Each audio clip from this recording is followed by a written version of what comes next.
युद्ध जो चल रही है ये इस युद्ध में इजराइल और अमेरिका ईरान को हराने के लिए और बड़ा कदम उठा सकता है, या फिर स्टेट ऑफ हॉर्मुज की बात कर ले तो स्टेट ऑफ हॉर्मुज वहाँ पर बहुत बड़े हमले हुए हैं दोनों तीनों देशों की तरफ से। वहाँ पर कई जहाज़ें भी डूबे हुए हैं, ये खबर सामने आ रही है। तेल की कीमतें जो हैं कि आसमान छू रहे हैं। तो क्या ये सिर्फ युद्ध है या तीसरे विश्व युद्ध की शुरुआत है? तो इन्हीं सभी मुद्दों पर बातचीत करने के लिए हमारे साथ अंतर्राष्ट्रीय मामलों के जानकार शरद कोहली जी जुड़े हुए हैं। आज इनसे हम सब लोग जानेंगे कि क्या ये युद्ध जो चल रहा है कितने दिनों में ख़त्म होगी, अगर ख़त्म होगी तो किन किन शर्तों पर ख़त्म होगी। तो इन सभी मुद्दों पर जानने के लिए शरद कोहली जी, पहला क्वेश्चन तो यही है कि युद्ध का जो असली उद्देश्य है वो क्या है? क्योंकि इजराइल और अमेरिका आज से नहीं, आप देखेंगे कई वर्षों से ईरान के पीछे पड़ा हुआ है। देखिए, कारण दो नज़र आते हैं। एक तो ऑयल ईरान का, जो वेनेजुएला में ट्रंप साहब ने किया, आपको पता है ऑयल पे उनकी नज़र थी, ईरान के ऑयल पे उनकी नज़र थी, वो उनको वो ऑयल चाहिए किसी भी कीमत पर। दूसरा, इजराइल के अपने कारण थे, क्योंकि ईरान लगातार ज्यूज़ हैं, आपको पता है इजराइल जो है वो उसको ज्यूज़ चलाते हैं। तो इनकी और जो शिया मुस्लिम ईरान में रहते हैं उनकी आपस में कई सालों से ठनी हुई थी, और इजराइल को ही लगता था और बाद में अमेरिका को भी लगने लगा था कि ईरान जो न्यूक्लियर वेपन बना रहा है वो केवल और केवल हमें मारने के लिए बना रहा है जी। तो उनको ये अंदेशा अंदर से एक डर बैठता गया कि इनका और कोई लक्ष्य नहीं। और कुछ वहाँ से बयान भी इस प्रकार के आते थे जब जब आपस में टेंशन होती थी। प्लस ईरान ने क्या किया, हमास, हूथी, हिजबुल्लाह, ये उन्होंने 3 प्रॉक्सी ऑर्गेनाइजेशंस खड़ी कर दी, जो कि आतंकवादी गतिविधियों में जिनको पाया गया। और इनको लगने लगा कि ये भी, और बीच बीच में शिप्स भी अटैक, कभी अमेरिका की शिप अटैक कर, कभी किसी और देश की। तो इससे अब कन्विंस हो गए थे अमेरिका भी और इजराइल भी कि ईरान का लक्ष्य खाली, ईरान का टारगेट लक्ष्य खाली हम ही लोग हैं, तो इसको किसी भी तरीके से रोकना है। ऑयल मैंने आपको बताया वो कारण पहले ही था। तो अब जब बातचीत चलती रही, होती रही, ओमान ने दखलंदाजी करी, जिनीवा में करी, वो उन सब चीज़ों में हम बहुत लंबी उसकी दास्तां है, उसमें हम ना जाके फाइनली ऐसे पॉइंट पे आ गया कि सऊदी अरेबिया के प्रिंस ने भी ऐसी जानकारी में आया, फ़ोन किया अमेरिका को बार बार इनको करो, क्योंकि वहाँ शिया और सुन्नी मुस्लिम का भी आपस में, आप जानते हैं, ये तो कहीं बनती नहीं है, कहीं बनती है, कहीं नहीं बनती है। इजराइल ने बार बार फ़ोन किया कि अब करो, तो अमेरिका ने इजराइल को गो हेड किया कि अब आप करो, हम पीछे तुम्हारे साथ खड़े हैं, ज़रूरत पड़ी तो हम भी उसमें आएंगे। अब जो ये देखिए, अब ये तो था बैकग्राउंड, तो जो होना था वो तो हो गया। अब हम वहाँ पर आए जो अब चल रहा है। मुझे ऐसा लग रहा है आनंद के अब अमेरिका वहाँ जाके फंस गया है। फंस गया इसलिए कह रहा हूँ क्योंकि उन्होंने सोचा था कि 1-2-4 दिन युद्ध होगा, 2 दिन होगा, उनका खमेनाई साहब को खात्मा करने का तो लक्ष्य पूरा हो गया जी। पर उन्होंने सोचा था यहीं पर आके मामला रुक जाएगा, यहाँ पर आके रजीम चेंज हो जाएगी, हम अपने सैनिक वहाँ पर उतारेंगे और कोई ये हटेंगे, कोई दूसरा आएगा, वो जैसे वेनेजुएला में हुआ, वो अमेरिका का फेवर करेगा, रजीम चेंज कर देंगे, जो इराक में उन्होंने सद्दाम हुसैन के साथ किया। परंतु यहाँ पर मुझे लग रहा है उनकी कैलकुलेशन कहीं गलत हो गई, क्योंकि 48 मुख्य लीडर्स मरने के बाद भी मीटिंग चल रही थी, आपको पता होगा, वहां पर बम गिराया गया, उनके इंटेलिजेंस ने काम किया पर बम गिराया गया। 48 टॉप लीडर, डिफेंस मिनिस्टर हो गए, खमीनाई साहब का पूरा परिवार हो गया, पुराने अहमद निजाद एक प्रेसिडेंट होते थे वो भी चले गए, उनका बेटा, बहू, पोती, नाती, सब दामाद सब चले गए। पर उसके बाद भी मुझे लग रहा है खमीनाई साहब का वहां पर इस प्रकार से होल्ड था कि लोग सड़कों पे निकल आए और पारसी में कहने लगे, बदला लो, बदला लो, बदला लो। तो बदला लो की भावना, इंतकाम की आग में तो हुआ, ये फंस में गए। इसलिए मैं कह रहा हूं क्योंकि जो उनको लग रहा था कि खमीनाई साहब के मिटने से समाप्त हो जाएगा, मुझे ऐसा लग रहा है आनंद के खमीनाई साहब के जाने से ये शुरू हुआ है जी। मैं इसको अगर दूसरे तरीके से देख रहा हूँ, और ये कैसे देख रहा हूँ मैं, इसमें कोई एक्सपर्ट कमेंट की जरूरत नहीं है। आप देख रहे हैं कि यूएई हो गया, ओमान हो गया, बहरीन हो गया, सऊदी अरेबिया हो गया, अरामको हो गया।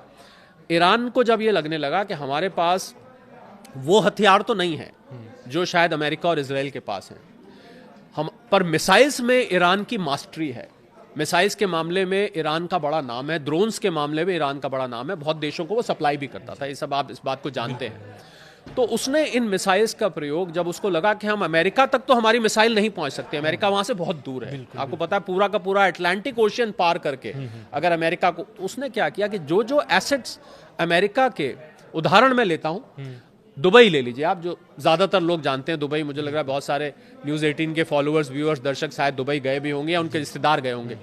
दुबई में माइक्रोसॉफ्ट, बोइंग, अमेजॉन, अमेरिका की इन बड़ी बड़ी कंपनियों के वहाँ पर दफ्तर हैं। अब अबू धाबी में अमेरिका का आर्मी मिलिट्री बेस भी है, बहरीन में बेस है, ओमान में बेस है, सऊदी अरेबिया में बेस है। उसने इन बेसिस को और इन एसेट्स को टारगेट करना शुरू कर दिया कि क्योंकि हम अमेरिका से सीधी टक्कर तो नहीं ले सकते, बिल्कुल बिल्कुल, परंतु हम उनके नाक में दम कर देंगे और वो लोग इन पे प्रेशर डालेंगे, भैया इसको बंद करो जी। तो ईरान ने ये टैक्टिक चली है। और ये टैक्टिक मैं अगर, हालांकि थोड़ा जल्दी होगा कहना, पर मुझे लग रहा है उनकी ये टैक्टिक उनके नाक में दम करने में काफी हद तक कामयाब हो रही है। एक और क्वेश्चन है, ये क्वेश्चन ये है कि स्टेट ऑफ जो हॉर्मुज है 33 किलोमीटर का गलियारा है, जहां से लगभग भारत को 60% तेल आते हैं और लगभग पाकिस्तान को 90%। तो यहाँ पर अभी खबर ये सामने आ रही है कि ईरान ने इसको बंद करने की तैयारी कर ली या फिर लगभग बंद भी कर चुका है और इसको लेकर के सऊदी और ईरान की लड़ाई चलती है। तो इससे बंद होने से क्या भारत में तेल की जो दाम है, कीमतें हैं, वो और उछाल मारेगी या फिर तेल का जो निर्यात है कहीं और से भी होगा? देखिए, भारत का लगभग आधा तेल उस रूट से आता है जी, आपने बिल्कुल ठीक कहा। बहुत पतला सा एक गलियारा है जहां से आता है, दुनिया का 20%, भारत का आधा। हाँ।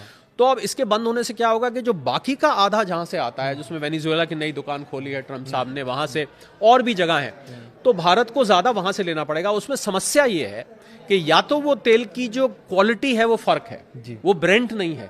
दो तरीके का तेल होता है, एक ब्रेंट होता है, एक वेस्टर्न टेक्सास इंटरमीडिएट, उसको WTI कहते हैं। उसमें रिफाइनिंग में कीमत भी ज्यादा लगती है और उसकी आउटपुट भी कम होती है। तो भारत को वो जो बाकी की 50% के सप्लाई के सोर्सेज हैं, वहां से इसको बढ़ाना पड़ेगा। उसमें भी समस्या है। उसमें समस्या ये कि वो रूट बहुत लंबा है, मतलब वो कान ऐसे ना पकड़ के, ये घूम के पकड़ना पड़ेंगे आपको। तो इसलिए वो महंगा पड़ेगा तेल, उसमें इंश्योरेंस कॉस्ट ज़्यादा जाएगी, शिपिंग कॉस्ट ज़्यादा जाएगी, और प्लस पहले ही क्रूड के दाम बढ़ गए हैं तो डबल मार पड़ेगी। एक तरफ क्रूड के दाम बढ़ गए और दूसरी तरफ आपको उसकी शिपिंग कॉस्ट और इंश्योरेंस कॉस्ट ज़्यादा देनी पड़ेगी, प्लस आनंद आने में भी देर होगी क्योंकि वो तो लंबे रूट के घूम के आना पड़ेगा।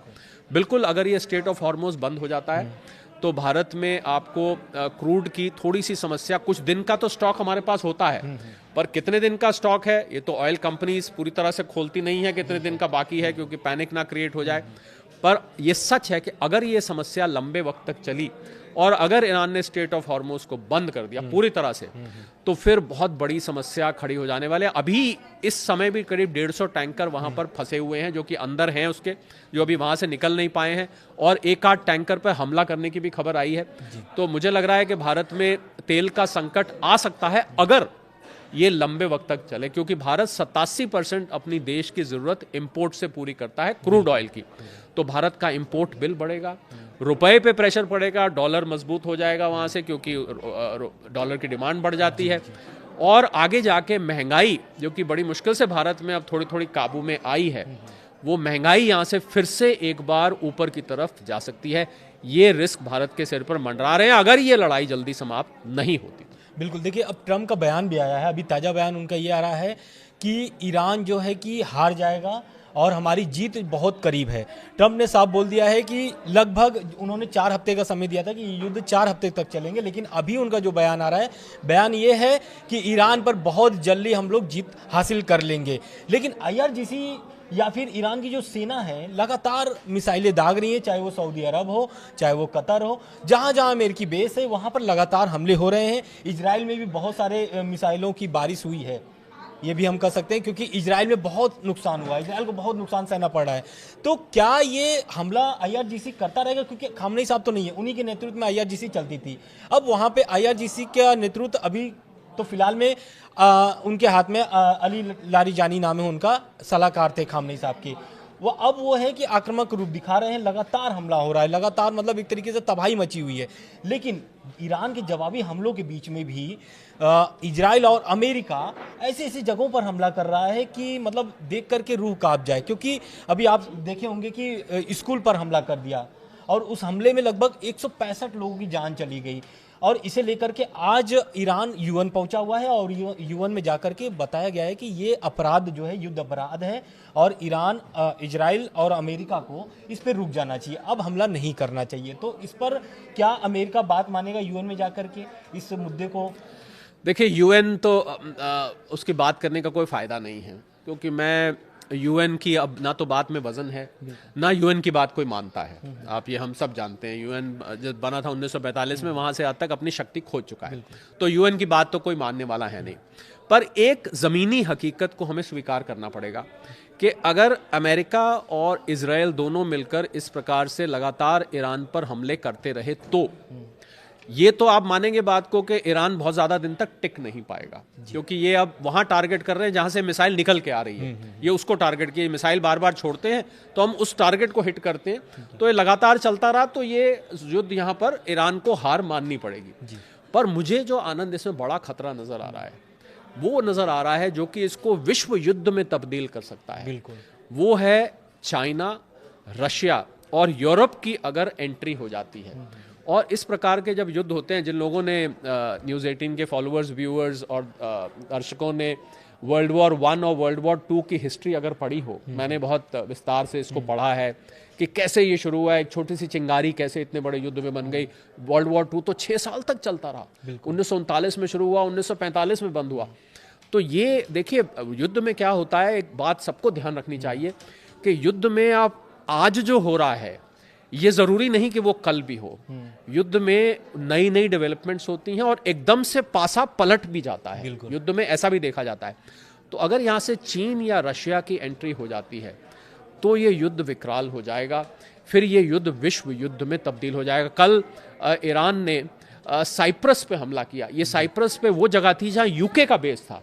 तो यूके ने यूके पहले हट रहा था पीछे, फिर यूके ने बयान दिया कि हम इसमें अमेरिका के साथ खड़े हैं। तो मुझे लग रहा है अगर यूरोप की एंट्री हो जाती है किसी वजह से तो रशिया की भी एंट्री हो जाएगी, और अगर यूरोप रशिया की एंट्री हो गई तो ये फिर विश्व युद्ध में तब्दील हो जाएगा।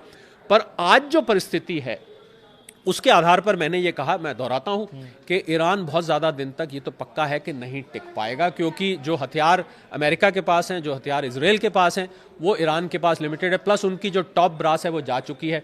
इस समय जो उनकी सेकंड रंग ऑफ गवर्नेंस है वो बदले की आग में भड़क रहे हैं। इंतकाम लो, बदला लो, बदला लो। मैंने आपको कहा ना, पारसी में वहाँ सड़कों पर लोग कह रहे हैं, और बहुत सारे लोग वहाँ खमेनाई साहब के खिलाफ भी हैं। दोनों तरीके की जनता है। तो पर ज्यादा दिन तक नहीं टिक पाए तो अल्टीमेटली ईरान को सरेंडर करना पड़ेगा। मतलब ईरान अगर हार जाता है तो क्या मतलब ट्रम्प का जो सपना था कि रिजिम चेंज होगा और रजा पहलवी वहां पर आकर के सत्ता संभालेंगे, तो क्या ये सच हो जाएगा? हाँ, फिर अगर हार जाता है तो फिर ट्रम्प साहब ने, आपको ध्यान दिएगा, सुबह एक बात बोली है या कल रात को बोली कि हम अपने ट्रूप सब देखिए, अभी तक लड़ाई चल रही है हवाई ड्रोन और मिसाइल्स या ऊपर हवाई जहाज से बम, फिर जमीन पर ट्रूप्स उतारे जाएंगे। पर जमीन पर ट्रूप्स उतारे जाना खतरे से खाली नहीं रहेगा, क्योंकि ईरान बहुत बड़ा देश है और कहाँ उनको क्या उन सिपाहियों को सामना करना पड़े ये कुछ नहीं कहा जा सकता है।